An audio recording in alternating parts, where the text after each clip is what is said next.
Request your position. Come in, Lancaster. Come in, Lancaster. Position nil, repeat nil, age 27. 27, you get that? That's very important.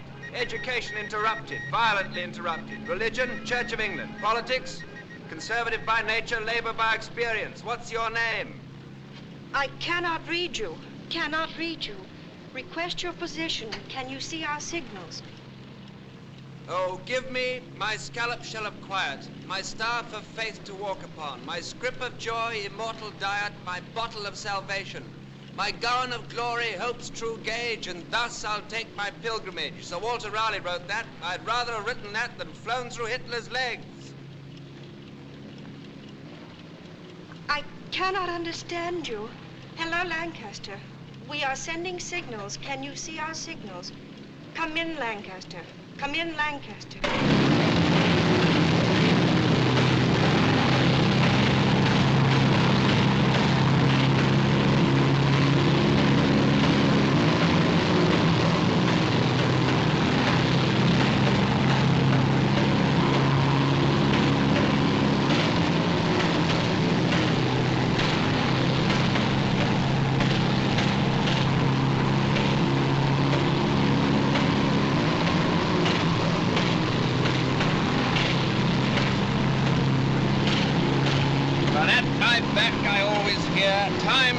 Chariot hurrying near, and yonder all before us lie deserts of vast eternity. And a marvel, what a marvel. What's your name? Are you receiving me? Repeat, are you receiving me? Request your position. Come in, Lancaster. You seem like a nice girl. I can't give you my position. Instruments gone, crew gone too. All except Bob here, my Sparks. He's dead. The rest all bailed out on my orders. Time 0335. You get that? Crew bailed out 0335. Station Warrington, Bomber Group A, G for George. Send them a signal. Got that? Station Warrington, Bomber Group A, Apple, G, George. They'll be sorry about Bob. We all liked him. Hello, G, George. Hello, G, George. Are you all right? Are you going to try to land? Do you want to fix? The name's not G. George, it's P. Peter. Peter D. Carter. D's for David. Squadron leader Peter Carter. No, I'm not going to land. Undercarriage is gone. Inner port's on fire. I'm bailing out presently. I'm bailing out. Take a telegram. Got your message. Received your message. We can hear you. Telegram to my mother. Mrs. Michael Carter, 88 Hampstead Lane, London, Northwest. 88 Hampstead Lane, London. Tell her that I love her. You'll have to write this for me, but what I want her to know is that I love her very much. That I've never shown it to her, not really, but that I've loved her always, right up to the end. Give my love to my two sisters, too. Don't forget them. Received your message. We can hear you. Are you wounded? Repeat, are you wounded? Are you bailing out? What's your name? June. Yes, June, I'm bailing out. I'm bailing out, but there's a catch. I've got no parachute. Hello, Peter, do not understand. Hello, Peter, can you hear me? Hello, June. Don't be afraid. It's quite simple. We've had it, and I'd rather jump than fry. After the first 1,000 feet, what's the difference? I shan't know anything anyway. I say, I hope I haven't frightened you. No, I'm not frightened. Good girl. Your Sparks, you said he was dead. Hasn't he got a chute? Cut the ribbons, cannon shell. June, are you pretty? Not bad. Can you hear me as well as I hear you? Yes. You've got a good voice. You've got guts, too. It's funny, I've known dozens of girls. I've been in love with some of them, but an American girl whom I've never seen and who I never shall see will hear my last words. That's funny. It's rather sweet. June, if you're around when they pick me up, turn your head away. Perhaps we can do something, Peter. Let me report it. No, no one can help. Only you. Let me do this in my own way. I want to be alone with you, June. Where were you born? Boston. Mass? Yes. That's a place to be born. History was made there. Are you in love with anybody? No, don't answer that. I could love a man like you, Peter. I love you, June. Your life, and I'm leaving you. Where do you live? On the station? No, in a big country house about 5 miles from here. Lee Wood House. Old house? Yes, very old. Good. I'll be a ghost and come and see you. You're not frightened of ghosts, are you? It'd be awful if you were. I'm not frightened. What time will you be home? Well, I'm on duty till 6. I have breakfast in the mess, and then I have to cycle half an hour. I often go along the sands. This is such nonsense. No, it's not. It's the best sense I ever heard. I was lucky to get you, June. Can't be helped about the parachute. I'll have my wings soon anyway, big white ones. I hope they haven't gone all modern. I'd hate to have a prop instead of wings. What do you think the next world's like? I got my own ideas. Peter. I think it starts where this one leaves off. Or well, this one could leave off if we'd listened to Plato and Aristotle and Jesus. With all our little earthly problems solved, but with greater ones worth the solving. I'll know soon enough anyway. I'm signing off now, June. Goodbye. Goodbye, June. Hello, G for George. Hello, G. George. Hello, G. George. Hello.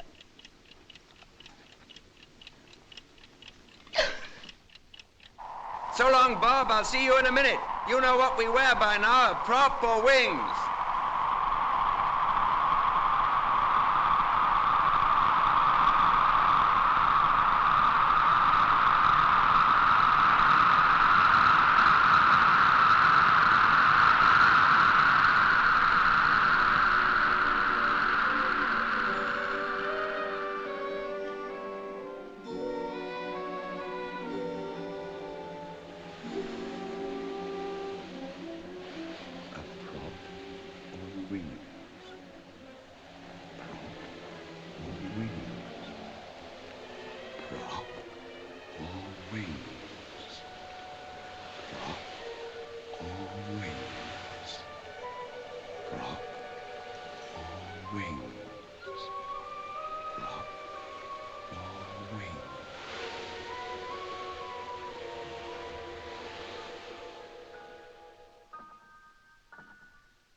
Alors vois-tu, voilà ce qui s'est passé. Nous sommes venus à environ 4 kilomètres quand nous avons foncé l'un sur l'autre. Nous avons piqué, redressé, etc. Quand je suis parvenu à me glisser derrière lui, il a envoyé une rafale comme ça. Il a piqué, j'ai cru que j'avais touché, mais le salaud m'est revenu par derrière, il m'a refilé de s'échapper, il m'a touché à mort. Oh, bad luck, old boy.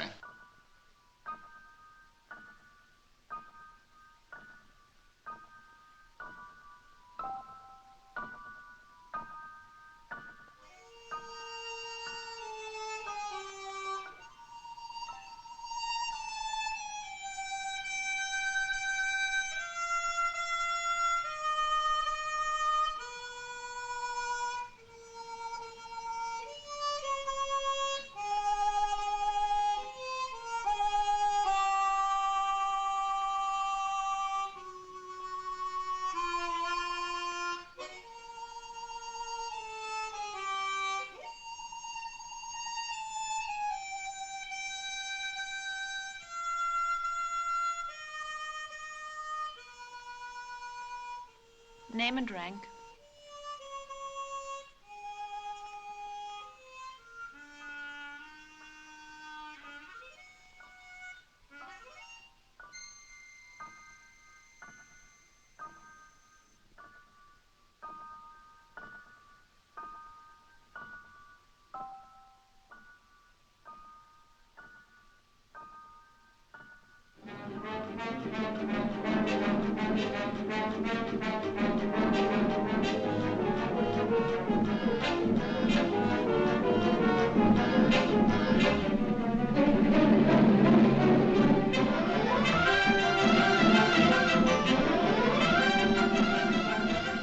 Fellas, break it up. Spread out here.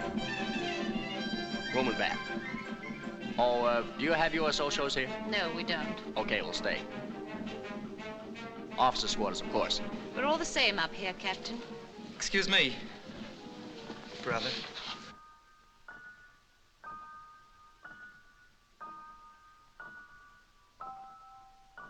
Take over. I wish I could make a phone call. From here, that'll be long distance. Flying Officer Tropshaw. Oh, I'm so sorry. You can't wait here any longer. You must be mistaken about your captain. Well, if anyone's mistaken, it's not me. Mistakes don't happen here. But this is the aircrew section, isn't it? You should know. Peter couldn't have got away with it. Besides, you checked his invoice for me, didn't you? Yes. It was against the regulations. Regulations are made to be broken. He was due here half an hour after me. This is his section, and he hasn't reported. So he's either AWOL or there's been a mistake. There hasn't been a mistake here for 1,000 years. Oh, so there have been mistakes. The girl that was here before me. She was here 640 years. Holy smoke! She said when the records don't balance, all the alarm bells start ringing in the records office. I bet they do. Proper flap, eh? Yes.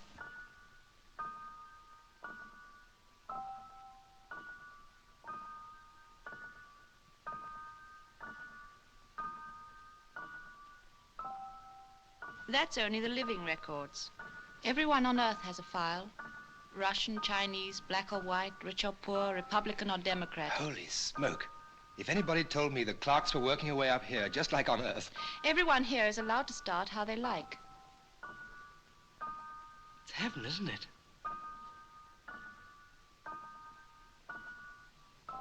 You see? There are millions of people on Earth who would think it heaven to be a clerk. And don't say holy smoke. Why not? There's no smoke without fire. And we don't call smoke holy. Thanks for the gin, section officer. Boy, oh boy, home was nothing like this. Mine was.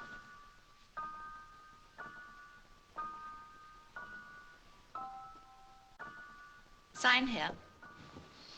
Oh, all right. I don't want to start those bells ringing.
I wonder where I report.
Oh, I always hoped there would be dogs.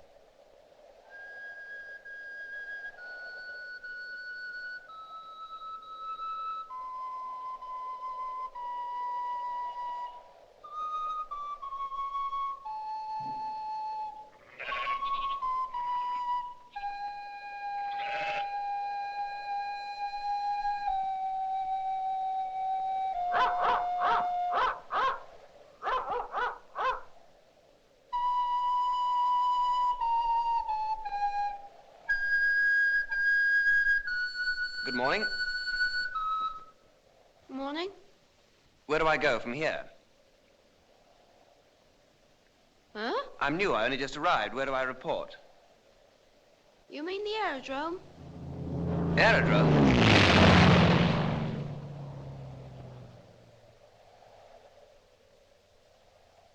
Where am I? Huh? This place, what's it called? The Burrows. The Burrows? Where? Lee Wood. Lee Wood? Huh.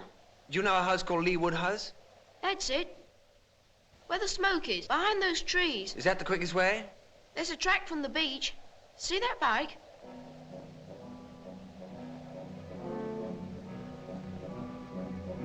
Who is it?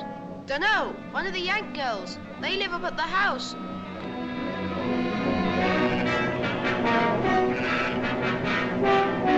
Here, Jock!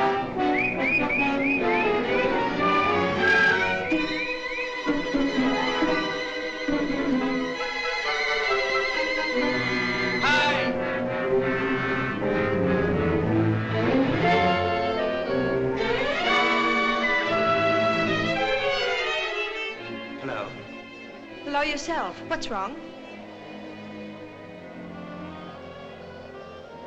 You're June.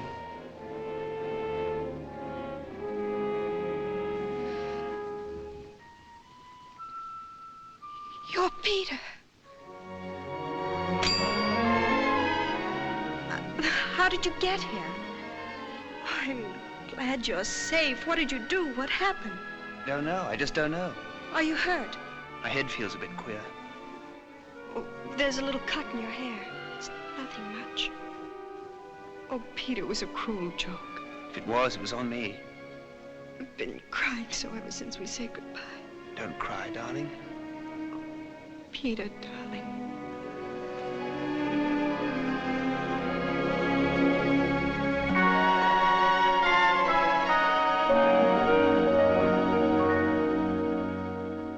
$91,716 invoiced, 91,715 checked in. Conductor 71. Madame, it could have happened to anybody. How did it happen? Everything was calculated except for this accursed fog. The pilot jumped, he got lost in the fog. I missed it. Flying Officer Tropshaw.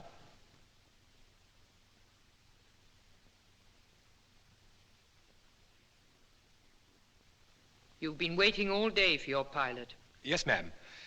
You see, over the channel, we ran into this ruddy pea souper. Aha. Oh, excuse the language, ma'am. But really, it was so thick that you could have stepped out of the kite and walked about on it. Sacré brouillard. And he, the skipper, ordered everybody to bail out when we were over the coast. He knew his brolly, had been written off. He got a direct hit as he was bandaging me. But he didn't tell the others. I only knew about it because I'd bought it by then. I mean, I was dead. I understand. And I knew he'd be clocking in here, so I thought I'd stooge around and wait for him. This young lady is not to blame at all. I'm sorry if I broke the rules. Thank you. 19 hours and 50 minutes have elapsed. Don't you know that any slip must be reported immediately? I lost my head. Not long in the service. I joined in the so-called second germinal of the so-called glorious French Revolution. I see. Natural death. I lost my head.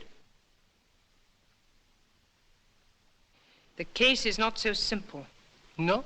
No. He's fallen in love. Ah. Oh. It complicates things. True, madame. You must do your best. Oui, madame. You'll proceed to Earth immediately? Oui, madame. You'll explain your grave error to Squadron Leader Carter? Oui, madame. And ask him to follow you? Oui, madame. Wait! Your captain is not an unreasonable man, I hope. The skipper? Oh, no, ma'am. Unless he's had a few, of course. Pardon? Had a few? Beers. Oh, de la bière. Ah oui. Scotch being hard to come by, you know. Naturellement. By the way, monsieur, when you see Peter, would you give him a message for me? Avec plaisir. Just say, what ho? Bon.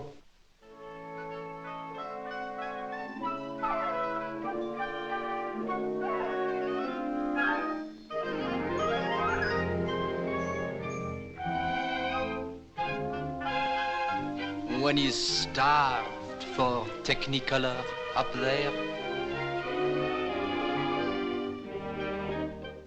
empty night for love.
Drink, darling.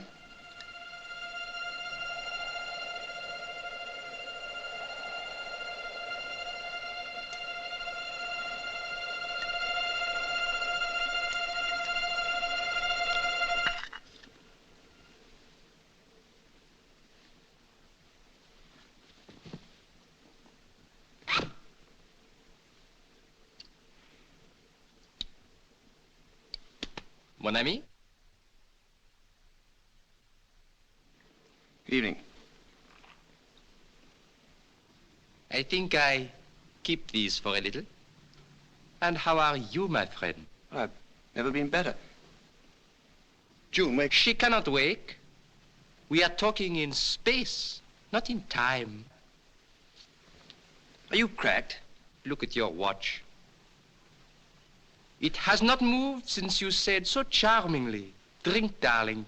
Nor will it move, nor will anything move until we have finished our little talk.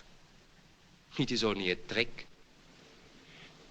Who are you? We should have met yesterday at 0410, mon cher.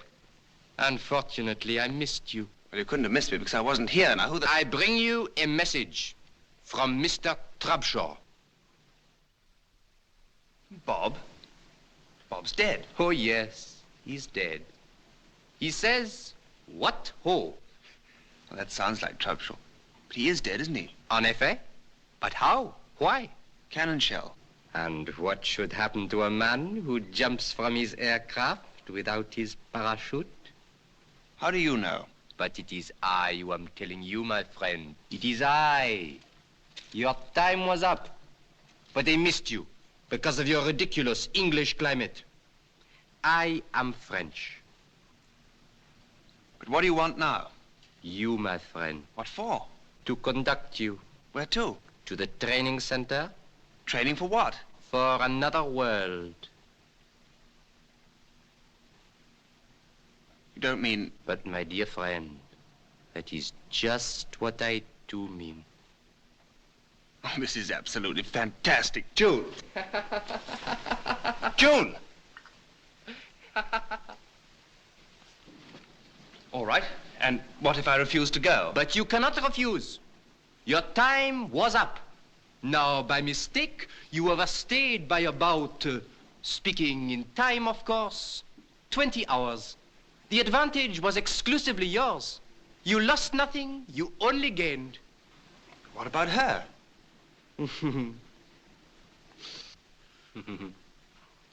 Excuse. You will see her again when her time comes. She will live to be 97. I looked her up in the files. I'm in love with her. But, my friend, what is love? The feeling of the moment. But I represent eternity, the law of this world and the other. Good, but what is law? Law is law. Yes, but law is based on reason. That is so. Now, yesterday, I wasn't in love. Today, I am. But, my friend, what is love? How many people are in love? Soldiers, airmen. How many sailors? Do they protest when their time is up? No, they don't. They have no right. Exactly. But I have. Why? Look, I've fallen in love because of your mistake. I'm in an entirely different position from what I was in last night. Then, I expected to die, I was ready to die, and it wasn't my fault that I didn't, it was yours. What kind of government do you represent? I do not represent any government. Well, what laws govern the place you come from? I am not permitted to express any political views. Well, if it's a respectable place, there must be a law of appeal. But my friend, be reasonable. Appeal to whom? That's for you to find out. But this has never been done. Is that any reason why it can't be done now? You are determined to get me into this salad. And what about the salad you got me into? Now, look here. You don't want me to use force, do you? Well, you can always try. I think I leave you for a little. That's the form. I shall report for instructions. Now you're talking. And do not fall any deeper in love now. You have been warned. She is charming. You know, I think you're not a bad chap. Do you play chess? Yes? So do I. We could play every day. Some other time. Next time, perhaps. Au revoir, mon ami.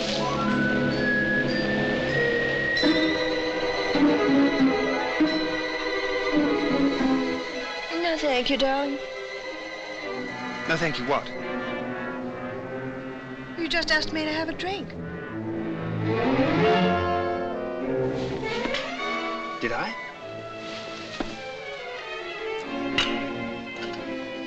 Yes, I remember I did. What's the matter with me? What is it? Is it your head again? Might be, yes. An odd thing happened while you were asleep. I haven't been asleep. Didn't you hear us talking?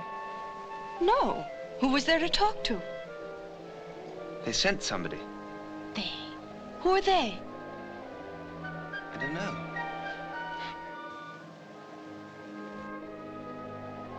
June, do I look cracked? Not to me, darling. Are you? Look, there was a 10/10 fog last night. That's right, isn't it? You know there was. And I did bail out without a parachute. That's your story. So how can I be alive? I give up. I don't know and I don't care. I had no parachute. It was shot up. And when I came to this morning, I had no parachute. Anyway, why wasn't I drowned? You don't need to prove to me that you ought to be dead. Well, I ought to be, according to this character. What character? Well, this conductor character they sent after me. He says he missed me in the fog. Bad luck for them. Good luck for me. I told him I was going to appeal. He's gone off to get instructions. It's not my fault I'm not dead. It's not my fault that I found you and fell in love with you. Maybe he wasn't here at all. Hey, you, Frenchman! Where are you?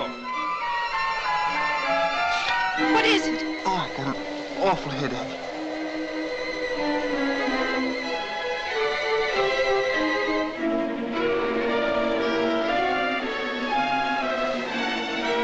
June! June, you're there, aren't you? Yes, Peter, of course I'm here.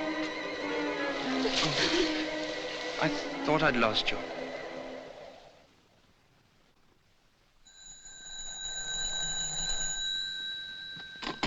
Dr. Reeves's residence? Oh, good morning, Miss June. Yes, isn't it? The doctor's up in his thing, you know, his camera obscura. He's got his new lens from the shop this morning, and it makes a lovely picture. He's taken the big white garden table to project on. He'll be glad you're coming over. He's showing it to the dogs now. Ah, nice day. Mrs. Bidwell's duck's out too early. She'll lose all the eggs if she's not careful. Ah, the start of the cycling season. There's a hefty young girl. Time Mrs. Tucker went to get our rations. There she is. Oh, the vicar and his sister. Not coming here, I hope. No, good. Quite a queue at the butcher's. Must have some offal. Wonderful how the kids love playing in the splash. Just the same in my day. That tree ought to come down. Old Mary looking quite skittish. Sally Allgood getting herself dated up. Ah, here's June. Here she comes. She walks in beauty like the night. Only she's cycling and the sun is out. Nice girl. Worth a hatful of ambassadors in Lee Wood, anyway.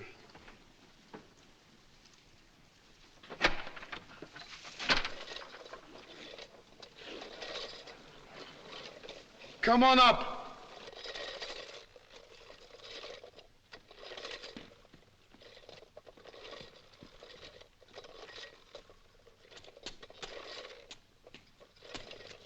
Hello, Doc. Hello, June. Come in. Shut the door.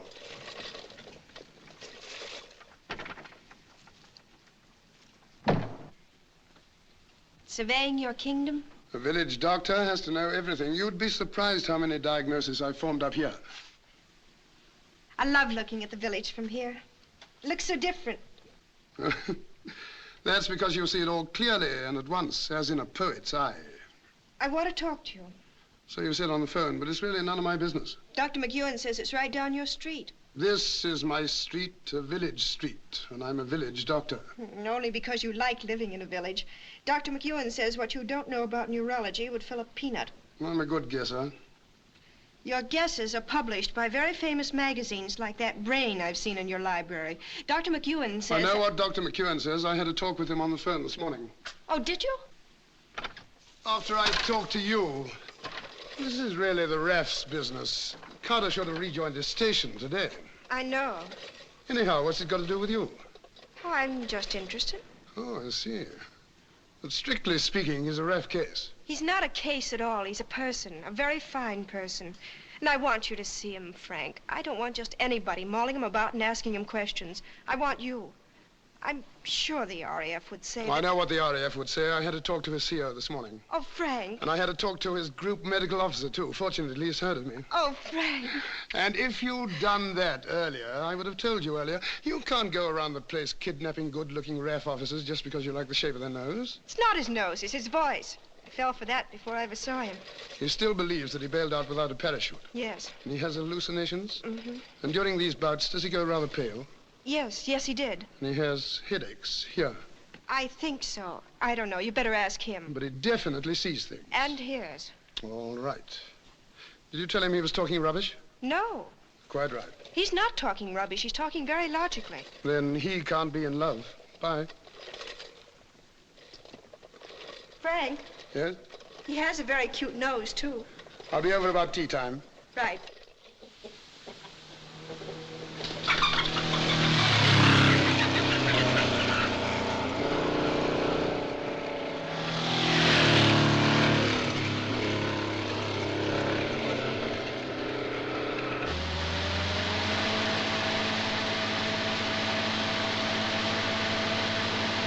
It's Dr. Reed. Let's go.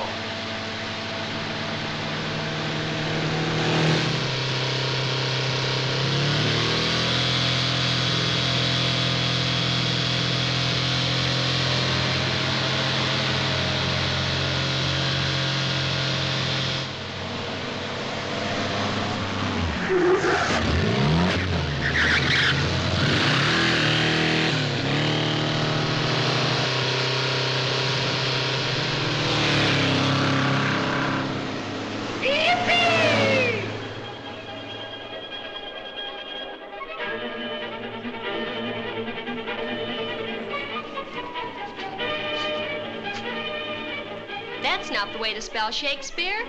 Who are you, his agent? Spotted snakes with double tongue. Thorny hedgehogs be not seen. Newts and blind ones. Do no wrong. Do no wrong. Come not near our fairy queen. Ah, you can never bring in a wall. What say you, Bottom? Some guy or other Oh, no, my dear Private Logan. Bottom's not a gangster. Now watch me. Some man or other must present Wall, and let him have some plaster or some loam or some rough cast about him to signify Wall. And let him hold his fingers thus, and through that cranny shall Pyramus and Thisbe whisper. Now try that, my boy. Can I do the business? Business as well, yes. Oh, brother. Some man or other must present Wall, and let him have some plaster or some loam or some rough cast about him to signify Wall.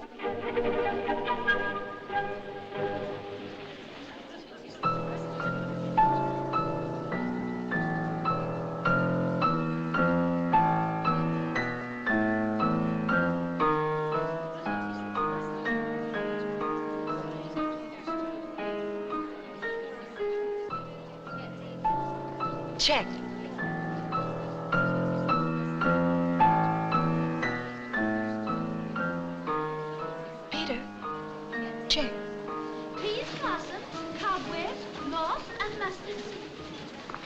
dear, I didn't see that one coming. Good afternoon. Oh, hello, Frank.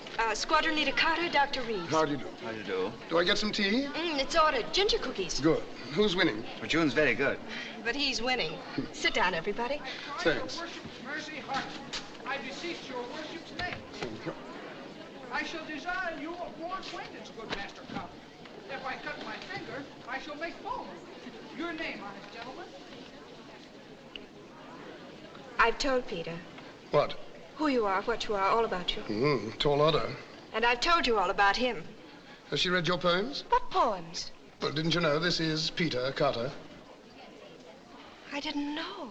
No, we hadn't got around to that yet. I haven't got much modern stuff in my library, but you're there. Oh, good. I like your point of view, and I like your English. I hope we shall have some talks together. So do I. Now, let's get down to this thing. You never had any visions or hallucinations before? Never. What were you in civil life? I was at Oxford. Specializing? European history. Both parents alive? My mother. Brothers, sisters? 2 sisters, both in the Wrens. What was the cause of your father's death? Same as mine. Brain? No, war. When? 1917. You're, 29? 27. Called up? No, volunteered, trained in Canada, went on ops in 41. Bomber? Spell of coastal, spell of instructor, back to bombers, Lancasters. Must have done a good many operations. 67. I'm surprised they let you go back with your experience and seniority. It's a new job, master bomber. Tricky? Somebody's got to do it. Now, about these headaches. When did they start? Headaches? Oh, I know you get them. I know you've had them for some time, and I know you've told nobody about them, especially your M.O., right? What else do you know? I know about your eyes. You know a good deal. I'd like to know more. All right. Good. These headaches, when did they start? About 6 months ago. Bad? Not at first. Where, mostly? Here. Frontal and temporal. Did you ever have a rather nasty bang on the head? I don't think so. Sure? The usual one, dropped as a baby. That spoiled everything for you? Yes, I'm afraid it does. I'll see what I can cook up. Do you mind if I try something? No, go ahead. Now, just face this way. Don't move. Now, don't move your eyes. Look straight ahead. Check. What are you looking at? For that girl with the red hair and the legs. Right, I've got her. Don't take your eyes off her. This is going to be easy. Now, without moving your eyes, what can you see on the extreme right? Fireplace.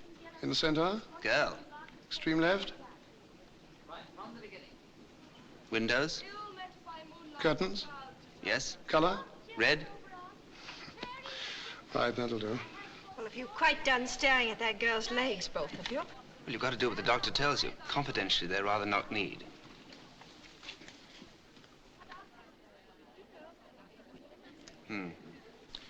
Now, any loss of appetite? No. Nor of thirst? No fear. In fact, if anything, you've been eating and drinking rather more than usual. You've just been looking at my mess bills. And you've seen something? Someone. Clearly? As clear as I see you. Have you had a similar hallucination before?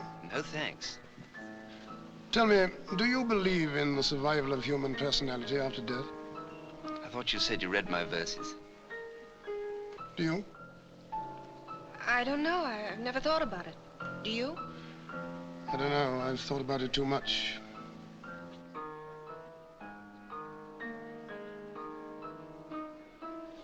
I thought I was asked to tea. It isn't time yet. Past my time. One last question. It may sound silly, but, have you imagined recently that you've smelt something that couldn't possibly be there? What an extraordinary thing. What is? How did you know? It was a long shot. You have. Yes, but it was so silly I would never have told you. It's important. It might explain everything abnormal that you've seen and heard. Well, that would be a relief, but it still can't explain how I can jump without a parachute and be alive. No, it couldn't do that, but there might be a possible explanation even of that. Now, this heavenly messenger, you saw him quite clearly. I told you, as clear as I see you. And this smell, you imagined, was it at the same time? Yes, it was particularly strong. Was it a pleasant smell? Yes. Could you place it? Fried onions. And this messenger, he hasn't turned up again? No, but he will. When? He picks his own time and stops it. Oh, Peter's lodged an appeal. Against what? Against his call-up. That's the spirit. Don't give in. I won't. I'm lucky that June knew you, Doctor. Thank you for coming. June has lucky friends. I've got bad news for you. Then why the grin? You're going with me. Where to? To my house, for 2 reasons. First, I want to meet this chap next time he drops in. Second, I like a nice girl around the house, and she only comes to see me to borrow a book. And she's a slow reader.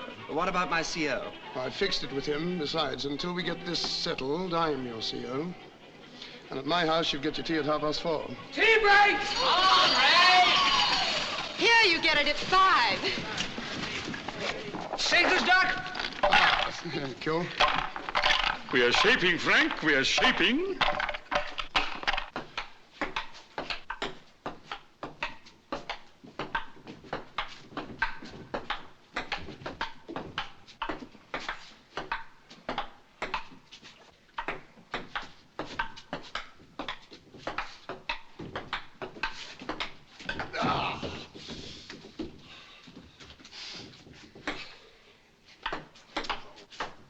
Ha! Tread on.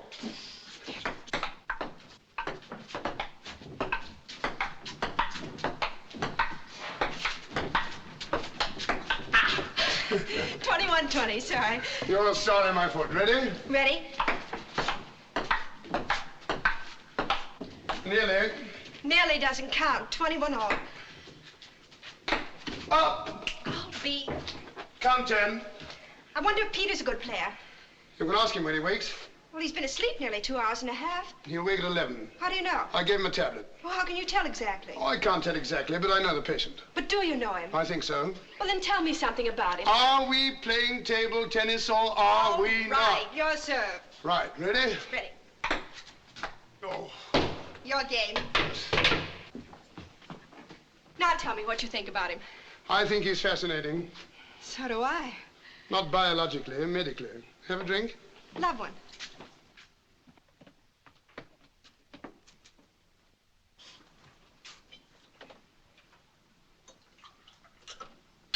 What do the books say, Doc? I see a dark stranger in his life.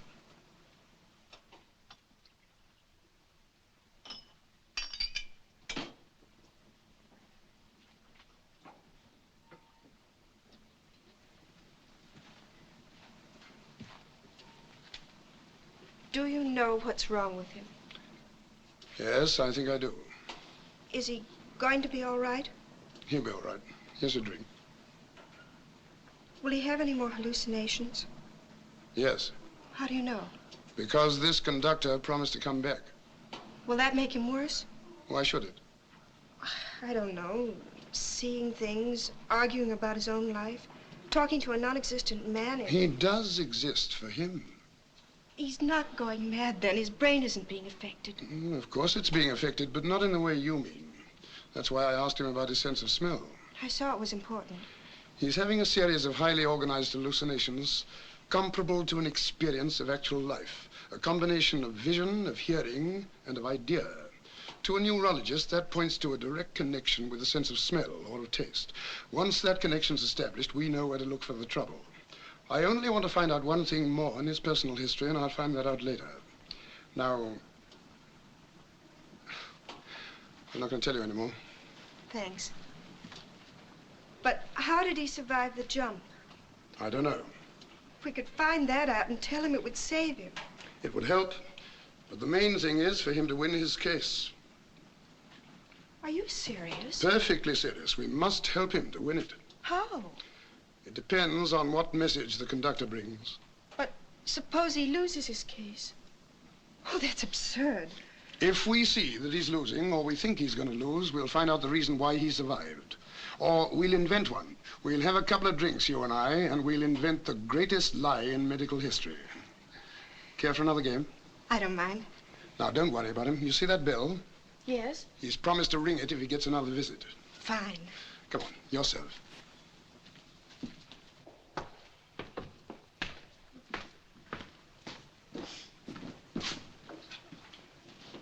Ready? Mm-hmm.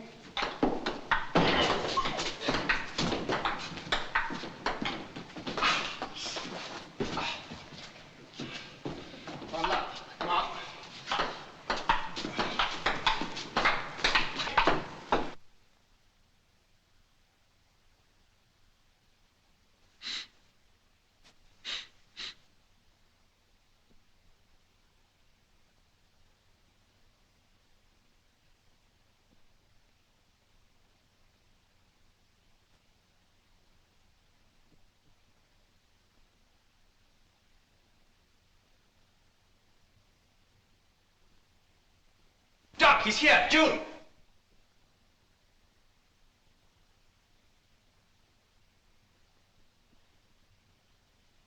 Doc!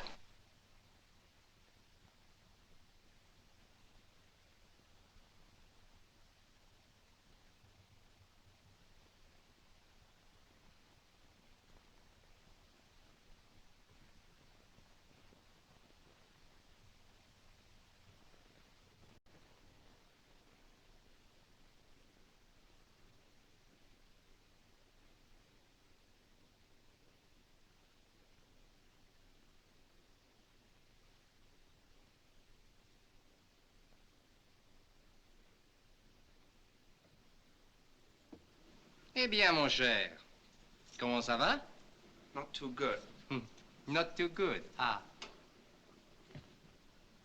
I would not bother to ring that bell if I were you. Nothing will happen.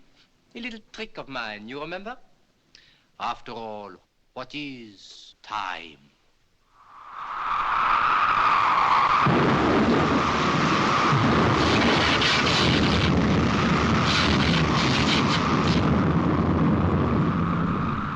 A mere tyranny?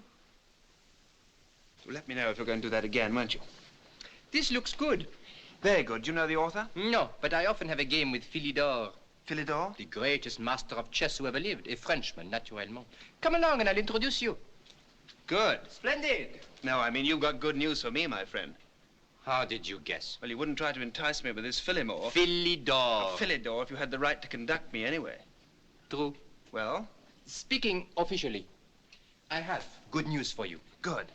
You are to be allowed to appeal to the High Court. Splendid. The trial will be a full dress affair, très chic, in 3 days to give you time to prepare your case. Better and better. Do not be too pleased. Why, is there a catch? The prosecuting counsel. Of course, I am not permitted to offer advice or give a personal opinion, but... Well, who is this prosecuting counsel? Be prepared. For what? A shock. Well, come on, tell me the worst. Who is it? Abraham Farlan. Come again? Abraham Farlan. Well, I never heard of him. No. Never in my life. He lives in Boston. I'd never been in Boston. Massachusetts. I'd never been there. Abraham Farlan died in Boston in 1775. Does that date convey anything to you? Lexington, Concord? Exactly. You are good at history. The American War of Independence. Oh, he was killed? By a British bullet. Oh, he might be prejudiced. He hates your guts. And he hates the guts of every Englishman. And particularly, he hates this little affair with a Boston-born girl. It's not a little affair. A big affair. He will hate even more. All right, I'll appeal against it. It will be no good. After all, we had to choose a good man. The honor of the department is at stake. No, what you have to do is to choose a good man for yourself. As defending counsel? Precisely. Can I choose anybody? Anybody in the other world? Anybody who has ever lived upon Earth? Everybody is at your disposal. You can choose me. That would suit your book. But do not waste any time. Abraham Farlan is piling up his case already. You can choose Socrates. You can choose William Pitt. You can choose Henry VIII. Oh, Madame du Barry. She knows all about love. Rather a one-track mind. You are a good chess player. Philidor. I'll think it over. By the way, I'd like to borrow this. It's not mine. It belongs to the doctor. Oh, doctors. What about them? They give me a great deal of trouble in my job.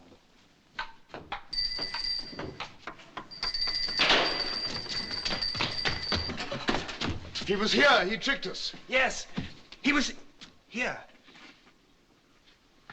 And these were on the floor. Peter, sit down.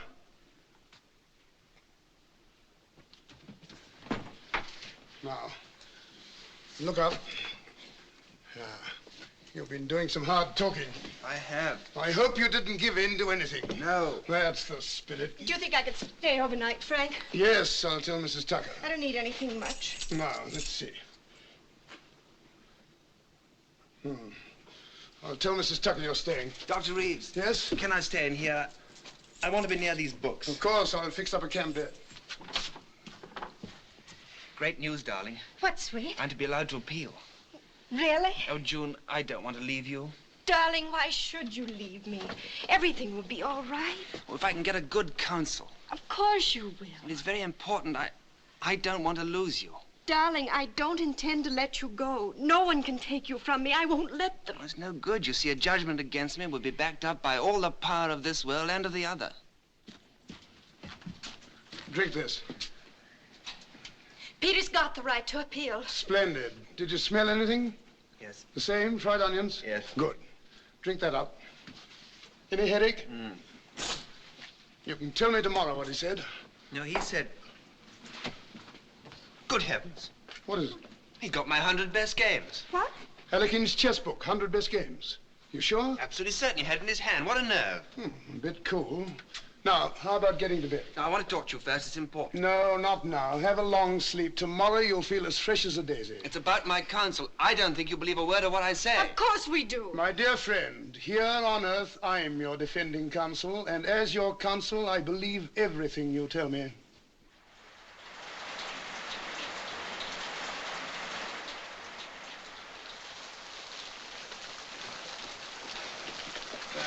Oh, Dr. Guthrie. Why, hello, Dr. Reeves. You make your rounds the hard way. Give me a coupe anytime. Is Dr. McEwen free? He's just going to operate. Oh. He hasn't started yet. I'll tell him. I imagine he'll see you in the washroom. Thanks.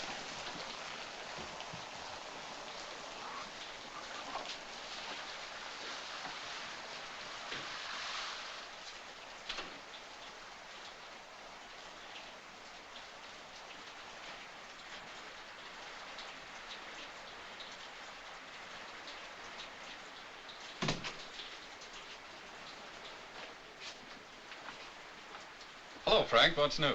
Deterioration all round. We ought to operate tonight. That's impossible. We're swamped. Are you sure of your diagnosis? Certain. I discovered the missing fact. He had slight concussion 2 years ago with no after effects. X-ray is inconclusive. You've seen the ocular reports.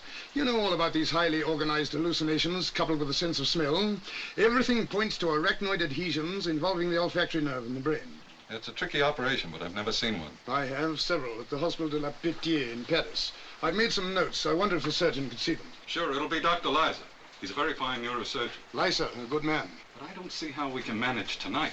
There's no crisis in such a thing. Any day will do. No, it won't. And I'll tell you why I think it won't and why there is a crisis. I'm afraid of his brain being permanently affected. Insanity? Yes. Why? Because his trial is fixed for tonight and he hasn't found anyone to defend him yet. He spends all his time in my library or when talks with me and the girl. He only sleeps when I drug him. The boy has a fine mind, but it's overtaxed. That's the trouble. It's too good a mind. A weak mind isn't strong enough to hurt itself. Stupidity has saved many a man from going mad. Yes, you're right there. And he's had several talks with this heavenly messenger. Hallucinations, of course, but you never saw such an imagination. I've been taking tips on the other world, laws, system, architecture. Here's the interesting point. He never steps outside the limits of his own imagination. I don't quite get you. Nothing he invents is entirely fantastic. It's invention, but logical invention. And the keystone to his invention is that the trial takes place tonight. He must win or lose his case tonight, and that's why I think we ought to operate tonight. It's no use shaking your head, and that's why I think we ought to find a counsel to save him from losing his case, or we may lose him.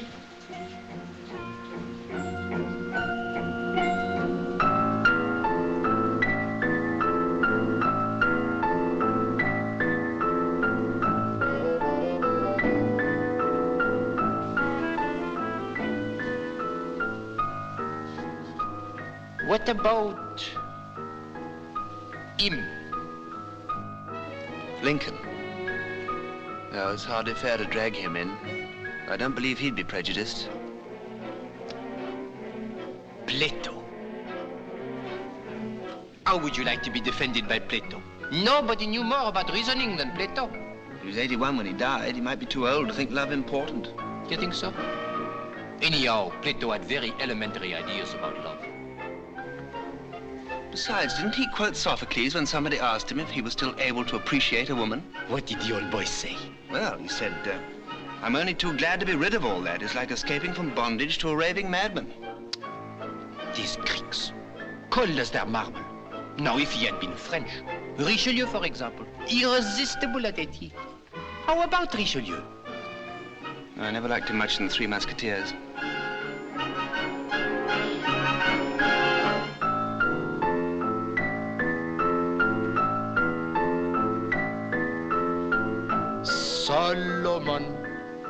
Solomon. Tonnerre de Dieu, who do you want? You have only a few hours left. Look, it sounds a grand idea to have all these great men to choose from. But what do they know of our problems today? True. Very little. Besides, I think it ought to be an Englishman. Nobody famous, but somebody with his head screwed on all right. Screwed? Now, this Abraham, Farlow. Was he a famous man? He was the first American to be killed by a British bullet. No, I don't mean that. I mean, was he a great philosopher or statesman? He was a school teacher. There, you see. Now, Plato will probably talk about perceptions and causations. Pardon? Over your head, too? Definitely. That's quite simple. By the way, why are you so interested in my winning my case? I? Yes, you.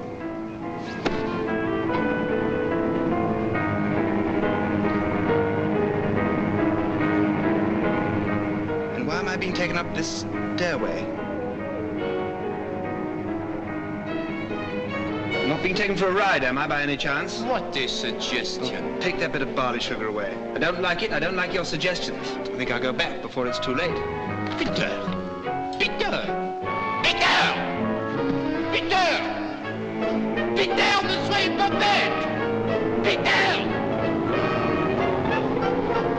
Peter, come back! Peter! Peter, come back! Peter! Peter, come back! Peter! Peter, come back! Peter, come back! Peter! Peter, come back! Peter!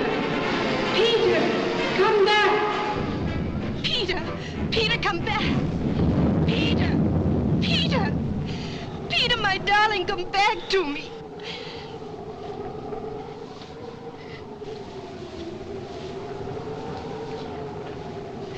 He almost got me.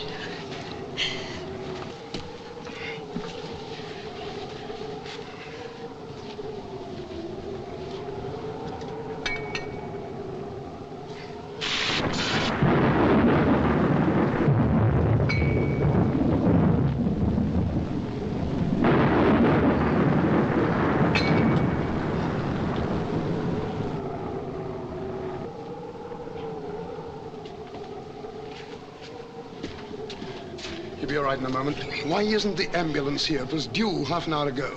Go and phone Dr. McEwen. Tell him we must operate tonight. It's life or death. And tell him about the ambulance. Yes, Doctor. Send a telegram to his mother. He's got 2 sisters, too. Yes, Doctor. That's all.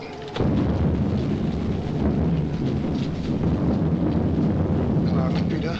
Where's June? Phoning. Back in a moment. He almost got me. I know.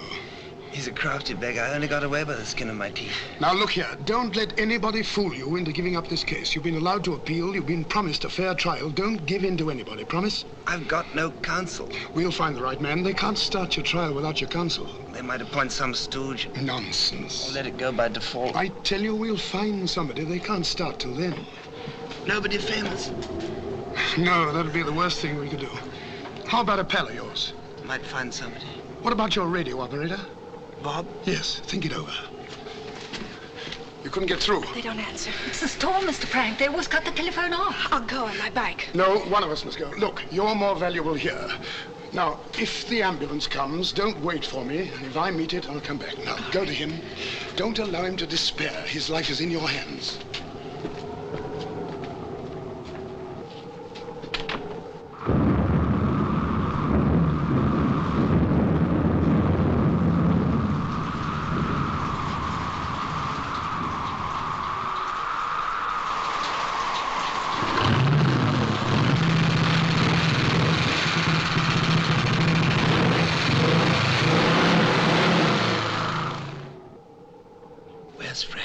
He won't be long, darling. I must talk to him. I don't think Bob's the right man. I'll tell him you said so. Do you know Bob? No. He was my Sparks. Highly operational type. We'll find somebody. Time's nearly up. Frank will come up with something. I wish he'd hurry.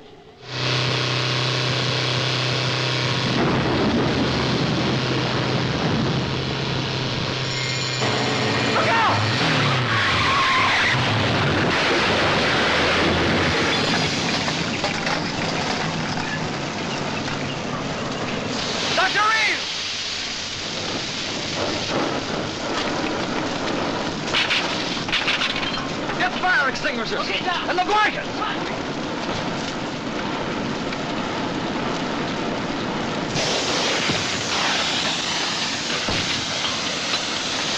Howitzer, watch the road.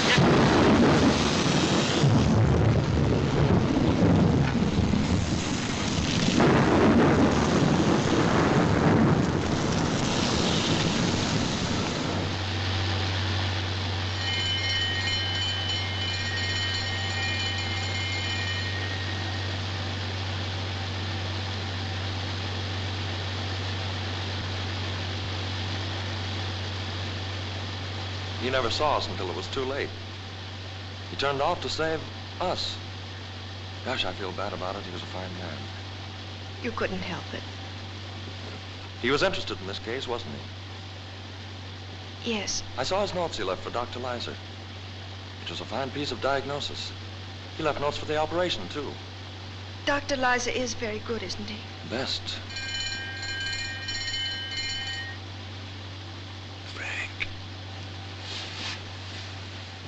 I'm here, darling. Where's Frank? He's gone ahead.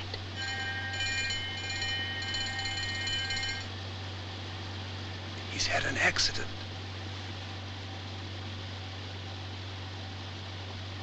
Hasn't he? Yes. A bad accident.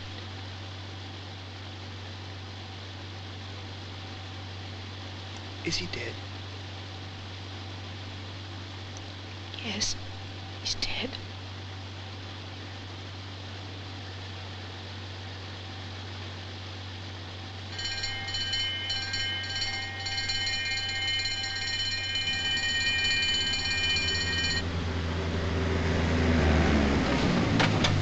All right, boys, step lively. Okay, Doc. Hand. Easy. All right. Easy on there.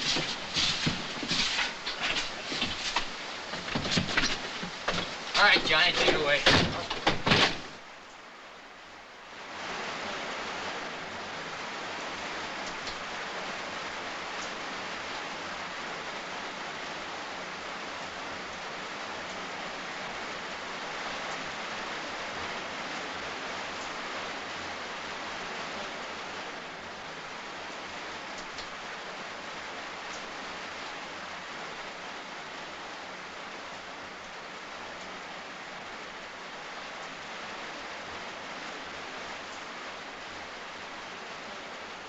An atropine injection, sister? Yes, 100th. Is this a cranial case? Yes, that's right. Hello, squadron leader. We're all ready for you.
Dr. Reeves? Yes?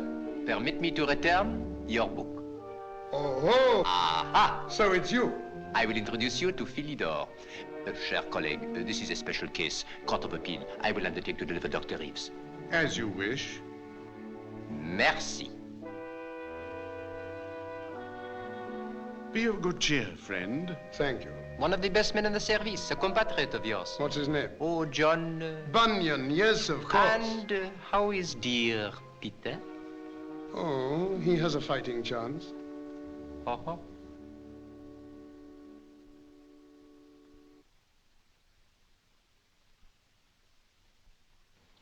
Dr. Frank Reeves, Yes, you are familiar with the case of Squadron Leader Carter. I am. He has chosen you to be his counsel. I hoped he would. Do you accept? I do. You have very little time in which to prepare your case. What facilities do you wish? I should like to see my client and get his instructions. And I subpoena Flying Officer Trubshaw as a witness. Certainly. Conductor 71, you will take Dr. Frank Reeves to Squadron Leader Carter.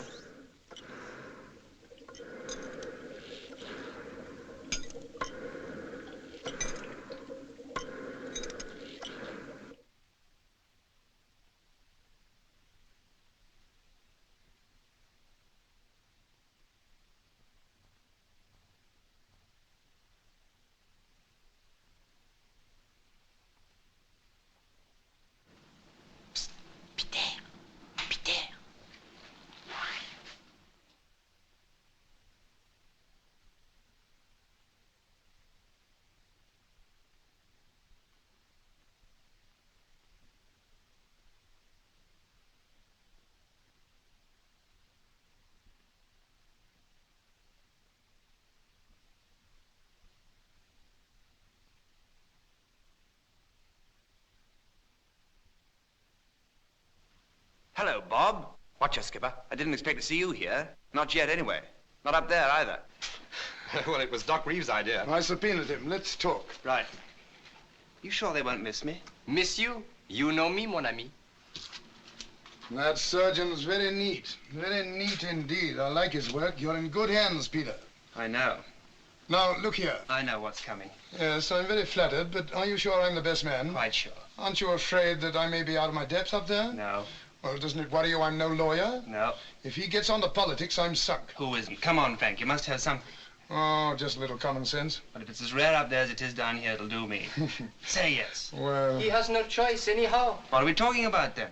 All right, I need evidence.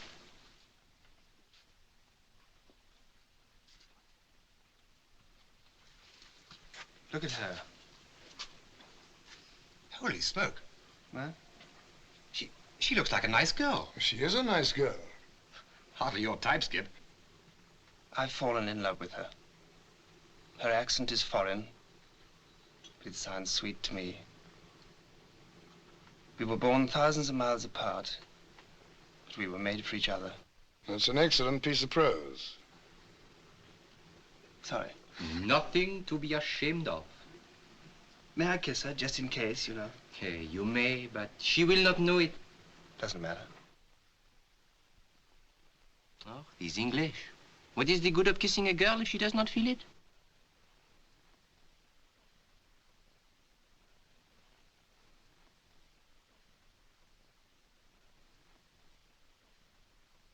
Look. What? The evidence you wanted. Her tears. Oh, I wish I could take one with me. You are counsel. You can do as you wish. I say, why don't we wrap it up and take it with us? Permit me.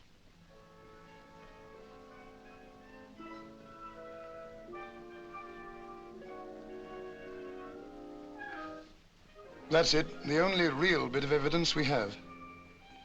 Quick. We must not keep the court waiting.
The Court of Appeal sits to consider the case of the Department of Records versus Squadron Leader Peter David Carter of the Royal Air Force.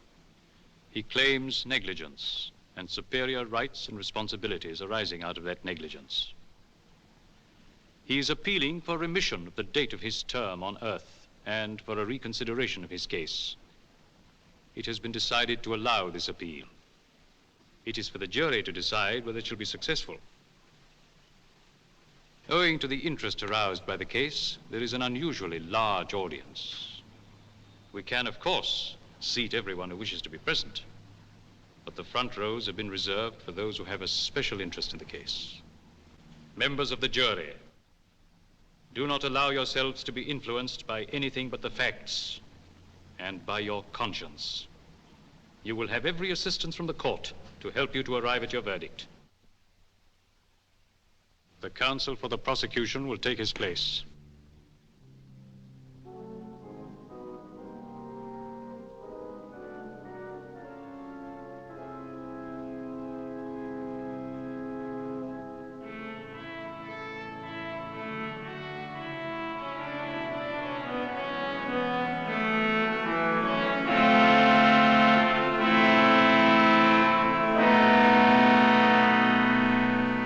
Counsel for the defense will take his place.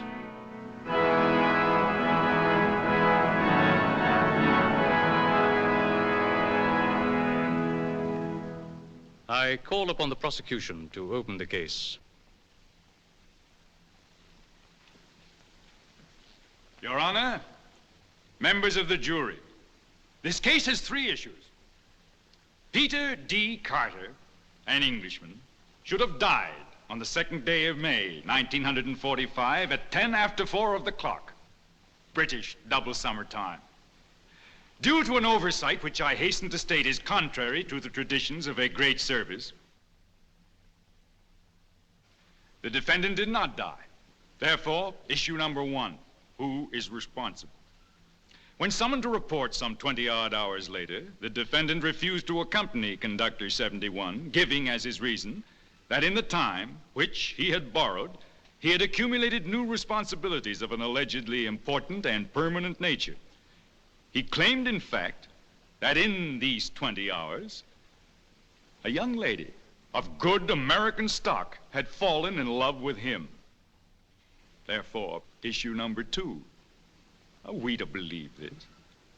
Furthermore, he states that in these 20 hours which he had borrowed... My lord, I object to the word borrowed, which counsel is using so emphatically.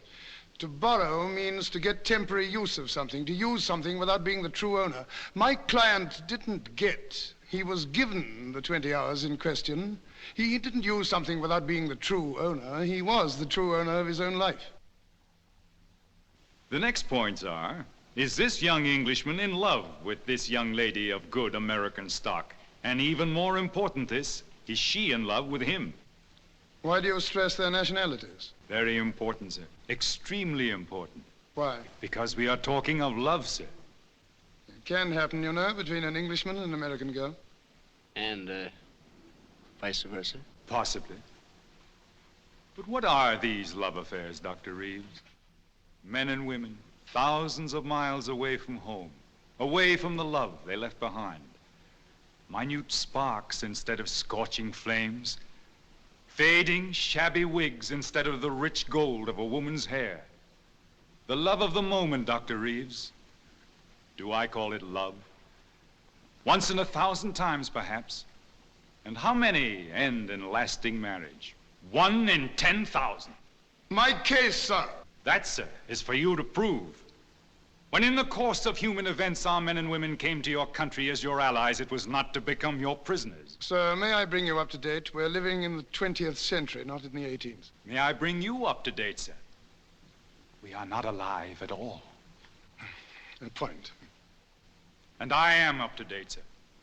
I've been watching you English from upstairs, your wars, your politics, your busyness, from the tax on tea in 1766 to a certain report on England by 5 members of the United States Senate in 1944. The defendant has nothing to do with tea, nor senators. But other Englishmen had, sir. Is Peter D. Carter what you would call a good Englishman, sir? Yes, sir. Do you see this glass? Out of it, Benedict Arnold drank the health of King George III. Does it break because it is faulty or because it is glass? Can I tear this piece of paper because it is defective or because it is paper? We are all as God made us, sir. But our ancestors had a deal to do in the shaping us as well. I quite agree. The jury will please note that. My lord, may I ask where Mr. Fallon's grandfather was born? Your Honor, the question is irrelevant. Could it have been in England? You need not answer that question, Mr. Fallon. But I prefer to answer, Your Honor. My grandfather left England, sir, because he didn't like it. And Granddad would have liked it even less today. Listen. Well, here we are, Lord. The Voice of England in 1945. Cricket. And here let me say that the weather is much more like cricket weather now. It's stopped raining, players have been resumed, and the crowd of, I should say, about 50,000 people have discarded their Macs and umbrellas and settled down to enjoy the game, which to people all over the world is perhaps more truly representative of all that's typically English than anything else. Do you admit that this is an English voice, sir? That was Wally Hammond, who played a delightful forcing shot off Miller.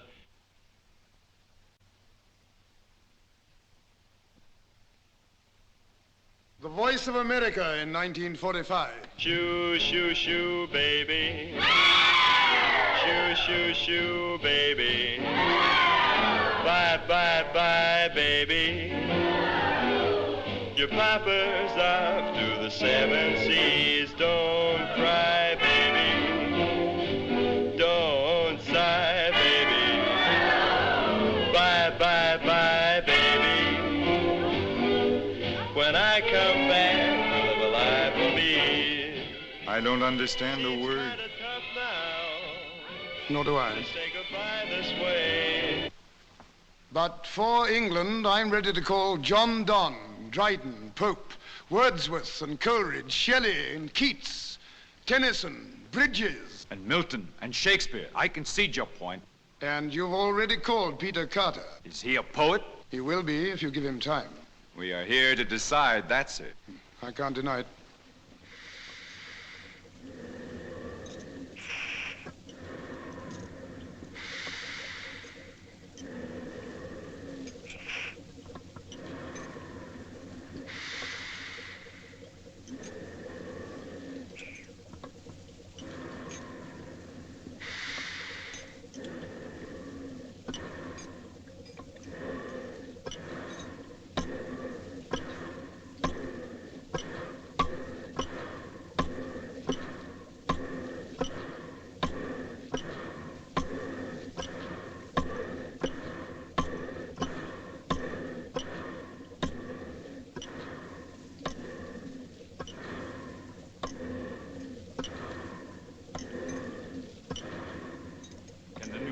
Return to the old?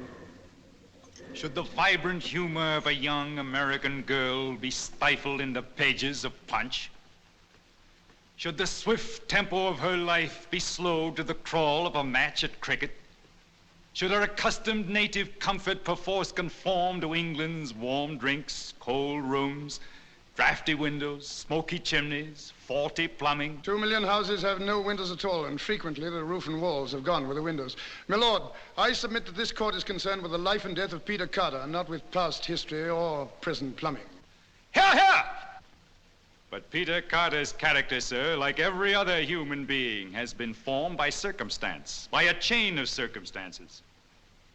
As Benjamin Franklin said, for want of a nail, the shoe was lost. For want of a shoe, the horse was lost. For want of a horse, the rider was lost. For want of a rider, the message was lost. For want of a message, the kingdom was lost. And all for the want of a horseshoe nail. You've heard of Benjamin Franklin, sir? I beg you, in George Washington's words, labor to keep alive in your breast that little spark of celestial fire called conscience. That could not have been said by an Englishman, sir. What was George Washington? Conscience, Mr. Fallon. Are you insinuating, sir, that something is wrong with my conscience? I am. Your Honor, I protest. I'm only trying to give a full picture of this case to the jury. You are trying to prejudice the jury, sir. I see that they've been selected from many races, creeds, and nationalities. I cannot believe them interested in ancient grudges against Peter Carter's ancestors, nor in present grumblings about drafty windows. I don't need to prejudice the jury, sir. They're already prejudiced against your country, and with good reason. You can't pick a jury that isn't. Look closely at the distinguished members of the jury, sir. The first member is Jean-Marie Barrault, French. Has any century passed without war between England and France? The second member is Gregorius Johannes Boonshuyer, burger van Transvaal. the Boer War, Dr. Reeves. The third member is Ivan Bedny, Ruski. What?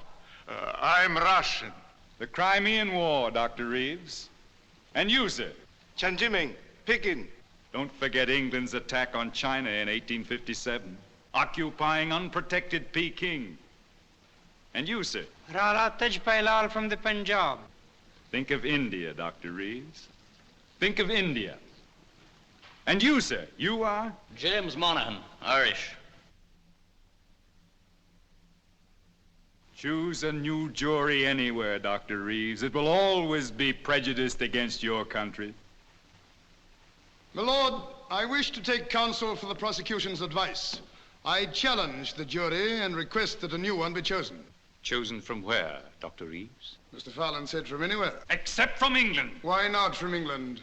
Where else in the world have the rights of the individual been held so high? In America, sir, where these rights are held to be inalienable. I doubt if you have more practical freedom in America than in England. An Englishman thinks as he likes in religion and politics. It isn't what a man thinks and says. It's when and where and to whom he thinks and says it. A man with a flint and steel striking sparks over a wet blanket is one thing, but striking them over a tinderbox is another. An American baby sucks in freedom with the milk of the breast at which he hangs. A man can see further, sir, from the top of Boston State House, and see more worth seeing than from all the pyramids and turrets and steeples of all the places of the world. No smoke, sir. No fog, sir. And a clean sweep from the outer light and the sea beyond to the New Hampshire mountains. Yes, sir. There are great truths, higher than mountains and broader than seas, that people look for from the tops of our hills. America, sir, is the only place where man is full grown.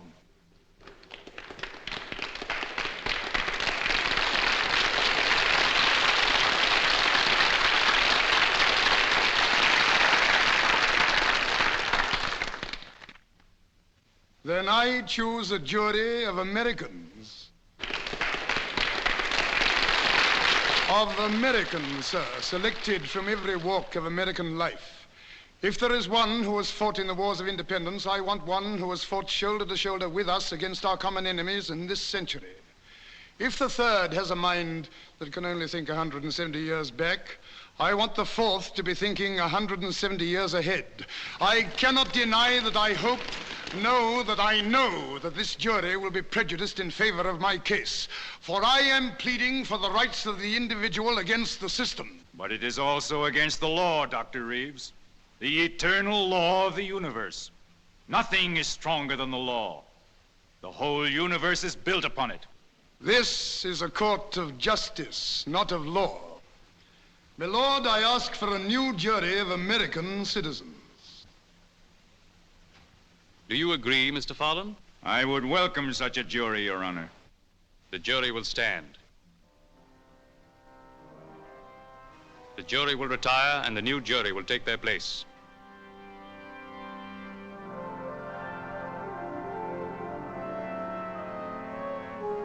Robert Dupont, American citizen.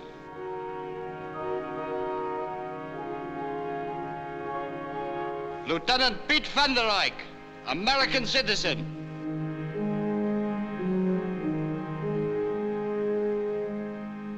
Alexander Barbarnov, American citizen.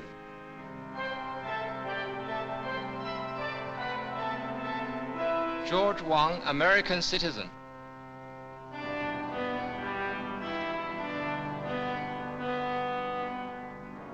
Jefferson Lincoln Brown, American citizen. Patrick Aloysius Mahoney, American citizen. The jury will be seated. Counsel for the defense.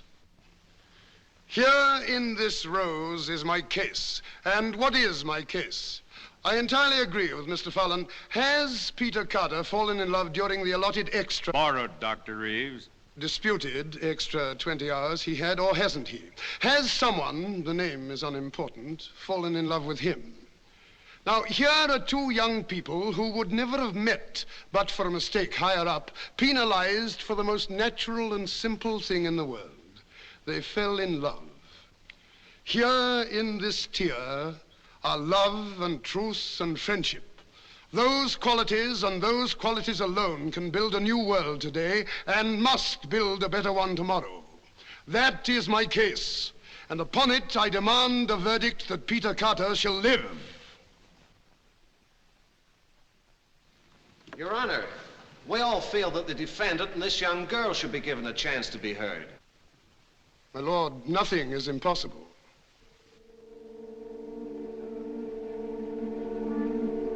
The court will adjourn.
No reason to deny ourselves the dimension of time. It will not disturb us. The jury feels it would help establish a true picture of the conditions.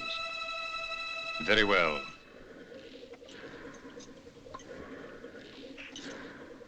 I call squad... My diagnosis was right. Fine vascular meningeal adhesions binding the optic nerve to the brain, the internal carotid and the chiasm. Similar adhesions between the chiasm and the brain.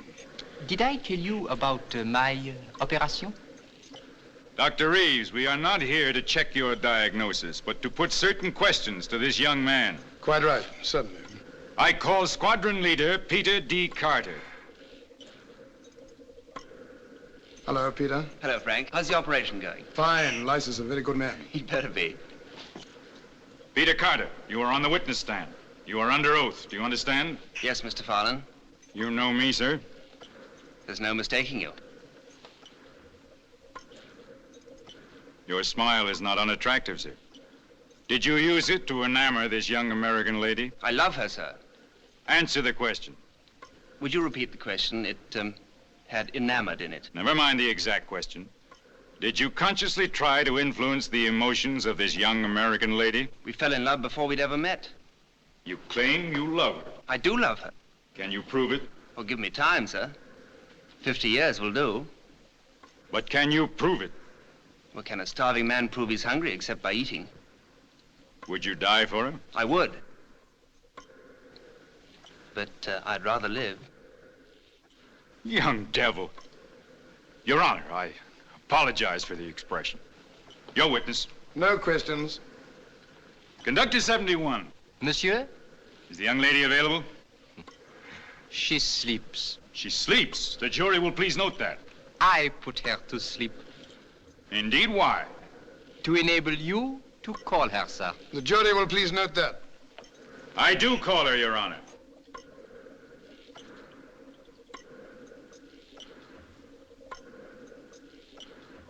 You are before the High Court in the case of Peter Carter.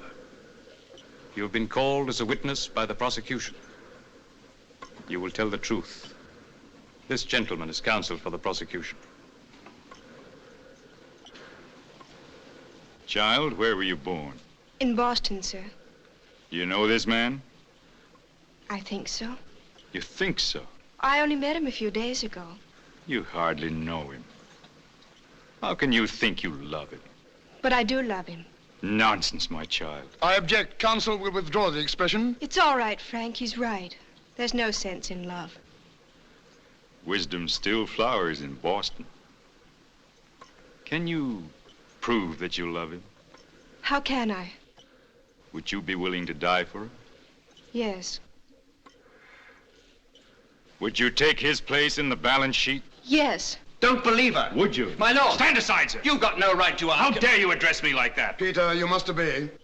Well, of all the dirty tricks. This is contempt of court. I'll have you committed. Commit away. Don't answer any more questions. Do you realize that by this attitude you've forfeited any chance of winning your case? All right, but you won't get June as well. Your Honor, members of the jury, I'm afraid he really does love her. Your witness. June, you know me well. Do you trust me? Yes, Frank, I trust you. It is absolutely necessary that you take Peter's place in the other world. Have you gone mad? If you really love him, June, step onto this staircase and come with us. You are mad. It is the only way to prove your love. I do love him. You shan't go. My lord, I ask the court to restrain him. Granted. June.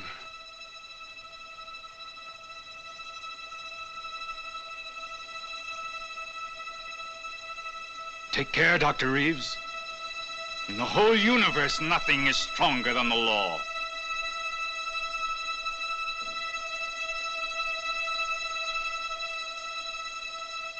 Goodbye, darling.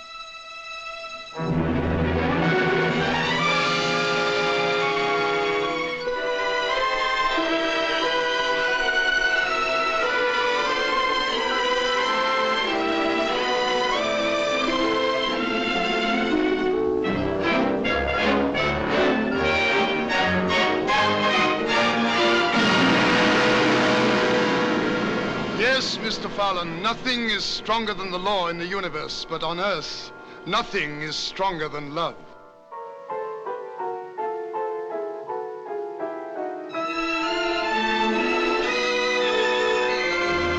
Members of the jury, as Sir Walter Scott is always saying, in peace, love tunes the shepherd's reed. In war, he mounts the warrior's steed. In halls, in gay attire is seen. In hamlets, dances on the green. Love rules the court, the camp, the grove, and men below and saints above. For love is heaven, and heaven is love. Will you please consider your verdict? Case for the defendant, Your Honor. Bravo! The appeal is granted. There now remains the new date on Squadron Leader Carter's file. Will both counsel approve it? Does that satisfy you, Dr. Reeves? Very generous, my lord. Do you agree, Mr. Fowler? Isn't that a little too much, Your Honor? Oh. I agree. My lord, I hope this will not establish a precedent. I object. You, sir? You, sir? You mean the rights of the common man? The uncommon man? Exactly. The rights of the uncommon man must always be respected. Exactly.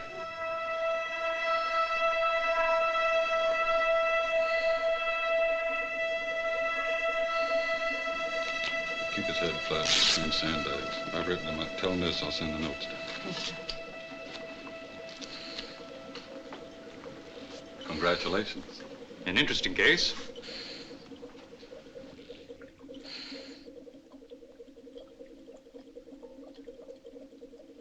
Peter, don't forget your book.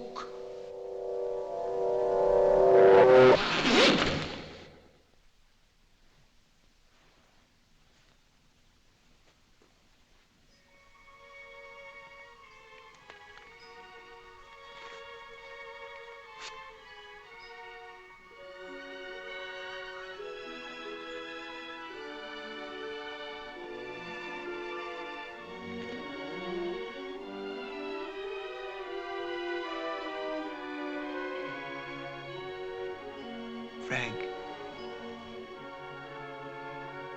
Frank. Frank.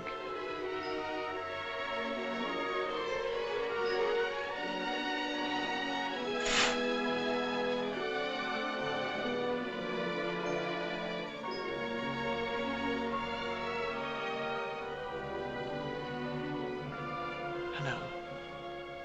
Hello. We won. I know, darling.